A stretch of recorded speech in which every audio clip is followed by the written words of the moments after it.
it's the end of the class period. My professor just put the wrong date on the slideshow. We get together on Mondays and Wednesdays.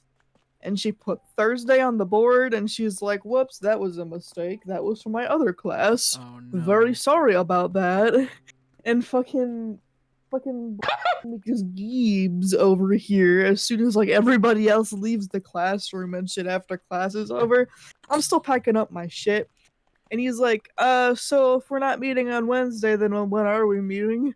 And it's like, bro, we're meeting on Wednesday. And he's like, oh, what are we doing on Thursday then? Like, Hey everybody, welcome back to the channel. We finally playing some Minecraft. going on? Sadly, we lost a lot of shit in a raid that we wanted to do that never got uploaded because of some dumb bullshit. But we're back in the craft, we back in the shaft, and this time we got shit to talk about. So, Anna, would you like to share with us your story, or should I kick it off?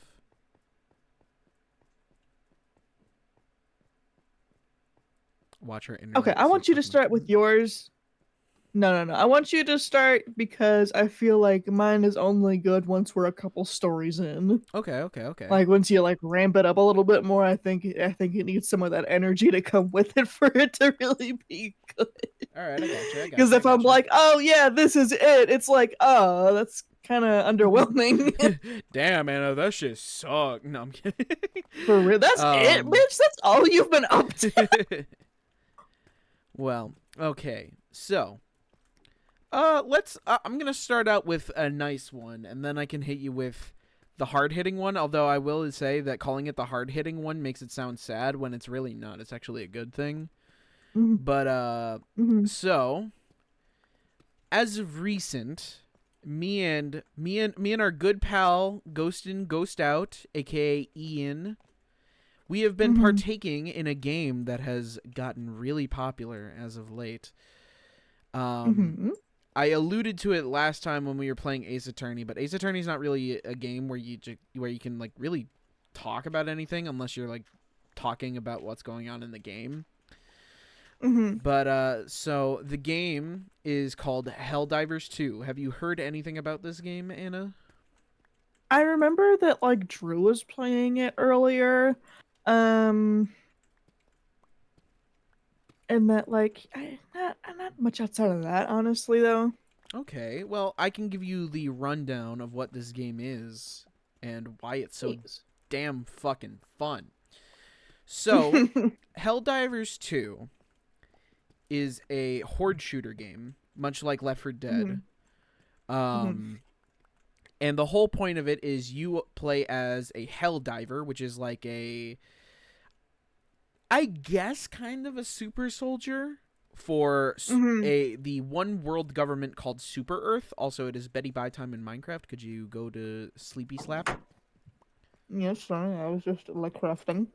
I get you. But so you are a Helldiver, and your main job is to go to different planets across the galaxy to quote unquote liberate them. And when I say liberate, I mean in the American/British style of liberation, aka Oh, I know. killing people. You see, Super Earth is currently in, I guess it's almost like a war on two fronts, where it's fighting the automatons, which is a group of robots, and I think they're the Terminids is what they're called, which is a giant bunch of bugs. The best way I could describe it is if you were fighting Terminators and Starship Trooper bugs at the exact same fucking time. That sounds horrifying. It is. It really is. Obviously, you're not fighting those two enemies at the exact same time, literally. I just mean that Super Earth in its entirety is fighting those two at the same time. And so the point of the game is you and your friends, if you choose to play with them, are dropped onto a planet where you must complete a set of objectives while protecting yourselves from the different groups, the different enemies. And I can guarantee that it is really fucking fun. It's one of those cases where I don't think you would be into it, because it's definitely one of those cases where it's like, it's extreme constant action all the time. Mm-hmm. Mm-hmm. And I say this in the most respectful and nicest way. No, I know where you're going. You just don't like those types of games, is what I'm trying to No, I allude don't. to. You like the Yeah, cozy no, I don't. games, He's right. which is 100% understandable. Cozy games fucking rule. I love cozy I games. like cozy games, and then I like story games like That too, Skyrim yeah. and KOTOR. Yeah. But it is fantastic. I love Helldivers 2. But so here's the cool thing about Helldivers 2 that I think that really sold me on the game, other than the fact that it's a horde shooter, and I just love those types of games, like till death. I love those types of games. So while the game doesn't run on one server, all of the servers are almost connected in a way where every time you complete a mission or you complete a certain set of objectives, that completion adds to a percentage that every person who is playing Helldivers 2 is connected to. So like just recently, we won back a planet from I don't know from who, because I'm loosely connected to the community. It's not like I'm like grinding this game every fucking day of my life. But like, it is so cool because it is basically connecting gamers in a way that no game really has, like, ever, to the point where this game only came out for PC and PlayStation, and gamers are begging the people making who make the game, like, please release it for Xbox so more people can help out in the war. Please, we are begging you. We are getting our shit rocked. We need the Halo gamers, dude. This is the first game I have seen ever that has basically just unionized gamers in a way that is just so funny and genuinely really heartwarming, despite the fact that the game is very much like just constantly making fun of like the American government and how we militarize people and shit. Like, dude, yeah, and the intro to the game is like a propaganda video where it's like, being a Helldiver is awesome and you should do it. In fact, I might send that to you once we're done recording, because I just want you to watch it just to show you just exactly what's going on here. But it is a fantastic game, and I highly recommend it to anyone that may think that sounds interesting. It is fucking awesome, and I love it. It's genuinely a really cool game. But that was story number 1. Story number 2, and this is where we're gonna get more into life shit, is I started seeing a counselor recently. Oh, for real? For real. On God. So I'm not going to go into too much detail about how this started, because I don't want to reveal too much information about my personal life. But let's just say my mother's job gives certain benefits. And one of those benefits is for mental health stuff. So if you or if someone in your family is going through stuff, I think you have like 10 free counselor sessions to just talk to a person and just, you know, just try to understand what's going on. And my mom, and it's funny how it started too, because like I was asleep when she woke me up and she was like, I gotta talk to you about something. And she like goes on this talk about how like she thinks I'm depressed for some, like, not for some reason. Like, I definitely have, like, I don't know if symptoms is the right word, but I do have a lot of things that could point in that direction. And I was like, I don't feel depressed, but I know there's, like, sleeper depression and shit where, like, people could go pretty much their entire lives without even knowing that that's the case. But it's like, she was like, I want to sign you up for this counselor thing. You could just talk to a guy for like an hour, and obviously it doesn't have to lead anywhere. If you don't want to do it, you don't have to. she's just like, I just want you to do something. And I was like, yeah, okay, I'm down. I'll try it. And so I met with this guy whose name is, I'll just say his first name, which is Steve, which is like the perfect name in my opinion. It's like the most basic fucking dude's Steve, name ever. dude. I love that guy. I love Steve. He's fucking awesome. And we just started talking, and I think this is something that's really cool. And I don't know if, because I know you go to therapy, right? So maybe you can relate to certain things that I'm about to say about Steve, because he's not my therapist. He's just a counselor. But when I talked to him, like one of the things that I really didn't want to is for him to just be super professional, because I just don't like that vibe, you know? I'm not a very professional person. I don't want to be a professional person.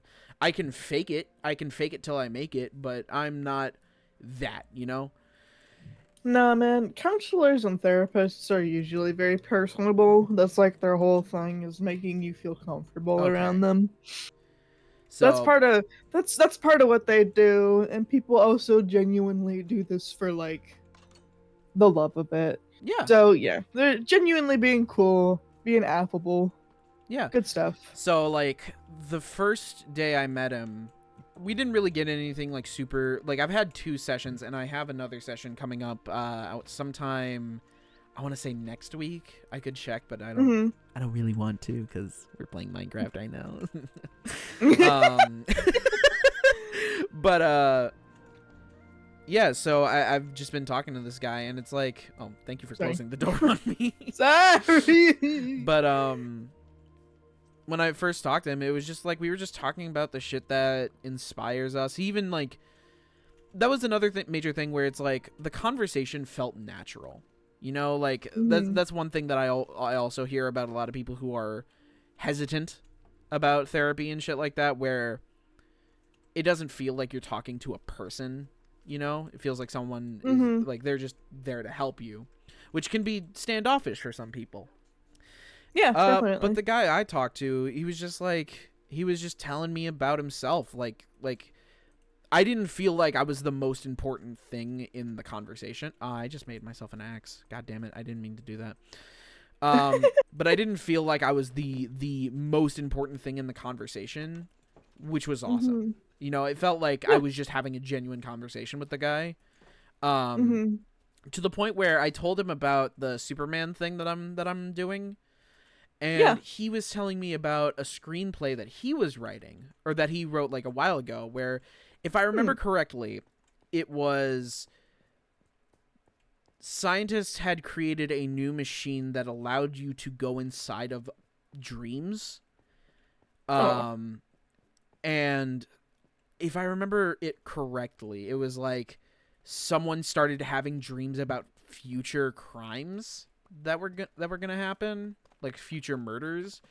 And so he was using his dreams to help stop murders and stuff like that. And I was like, that's so cool. I really love that concept. I don't know if that's a thing. I just know that he didn't like put it out there or anything like that. That's too bad. That's really cool. Yeah, it's a really cool concept. I thought it was really cool. But yeah, no, he's just a really cool guy. And then he asked me, he was like, so what's the situation? What's going on? And I told him about my issue of like, I can do things, but only if I specifically find an interest in it in the moment.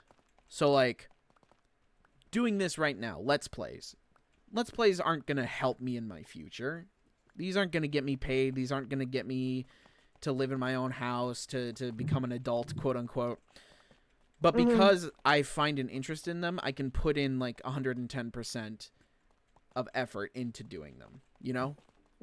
Same thing can be applied about my music. Same thing can be applied about my writing. But the second it's like, oh, well, it's like getting my driver's license, I'm not entirely interested in like learning the very basics about things or not learning the very basics, learning the intricacies of driving that I know doesn't really go through the heads of a lot of people. Like I remember when I was trying to take the online test, one of the questions was like, when should you stop to not hit a car? Is it 115 kilometers, 100 kilometers? It's like, dude, no one knows that. No one knows that exact number. They just see a car and say, okay, I'm going to stop now so I don't hit the fucking car. But no, apparently I'm supposed to know that distance. Maybe you do that. I don't know, because obviously I don't have the history there, and the knowledge. But it's like, it just doesn't seem like something I would have to relatively know while I was driving. But because it's the online test. Well, you know what I mean, though, right? Where it's like, no one's going that into detail about it. I mean, like, you know? I know it's not like that specific, but it is still like there's like a general idea. So at least like if you do see an accident approaching, you can kind of like avoid it, brace yourself as best as you can, or avoid it. Yeah.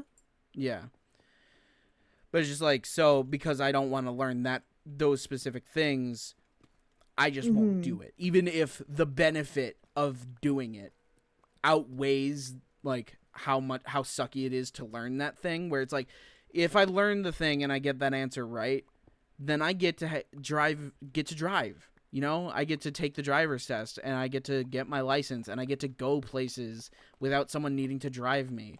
I don't need to do all that shit. And or same thing about like losing weight. I would love to lose weight. I definitely want to be skinnier, but I hate working out and I hate dieting. I hate it. It's terrible. I don't find enjoyment in it. The only like exercises, quote unquote, that I enjoy doing are running and swimming. And like, other than that, like, I fucking hate exercising. I fucking hate dieting, but I know that I need to do either one or the other or both to lose weight. And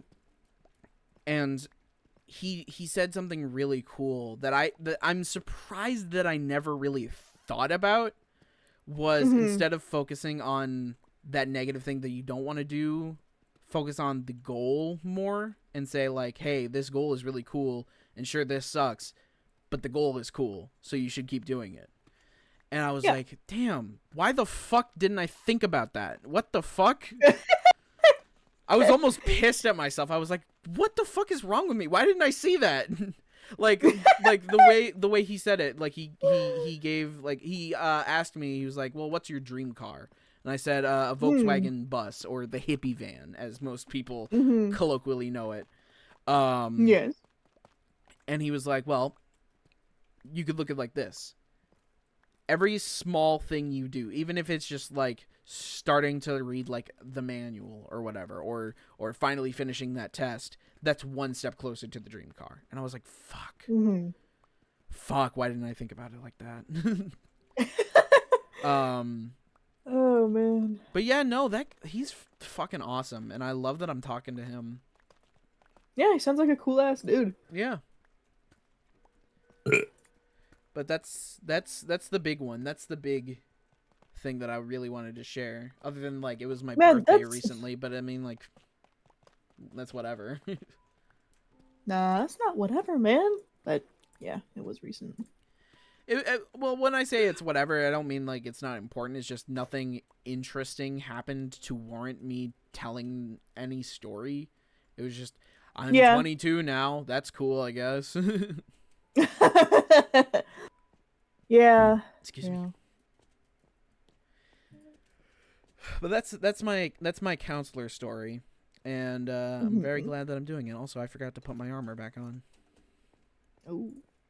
So we have 2 minutes left in this episode. Do you got like a little short story you wanted to share with us? No, but I can make one up. Okay, go for it. There, actually, no, maybe there is one. Oh. I was going to class earlier this week. It's one of my 2 race and ethnic studies classes. I have it with who is of relation to one of my parents' really close friends. Yeah, for those, I know you didn't share his name last time, but he was the kid that annoyed you and Drew and Rob, right? Yeah, who annoyed the fuck out of the 2 of them. Yeah. That guy.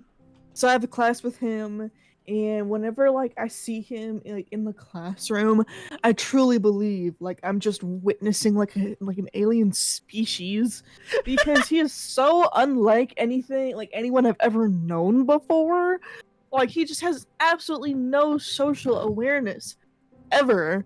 Like, I was walking to fucking class, and this man, this fucking lunatic, was just like laying on one of the benches. Like, it was his fucking house. Like, he was laying across it with his fucking foot on the wall, crossed over his leg and shit. And he was like watching something on his phone or whatever. And then like, that's whatever. We're in class. He does his usual shtick. He makes good points. He's still a cunt. And fucking it's the end of the class period. My professor just put the wrong dates on the slideshow. We get together on Mondays and Wednesdays. And she put Thursday on the board, and she's like, whoops, that was a mistake. That was for my other class. Oh no. Very sorry about that. And fucking just Giebs over here, as soon as like everybody else leaves the classroom and shit after class is over, I'm still packing up my shit. And he's like, so if we're not meeting on Wednesday, then when are we meeting? And it's like, bro, we're meeting on Wednesday. And he's like, oh, what are we doing on Thursday then? Like, homie missed the point twice. How? How the fuck you do that? How? That was it. That was the story. Yeah, that was a good story. He's quite the specimen. The specimen. Well, that perfectly rounded us out. It is the end of the episode. Perfection. Thank you, everybody, for watching. And we'll be back. Goodbye.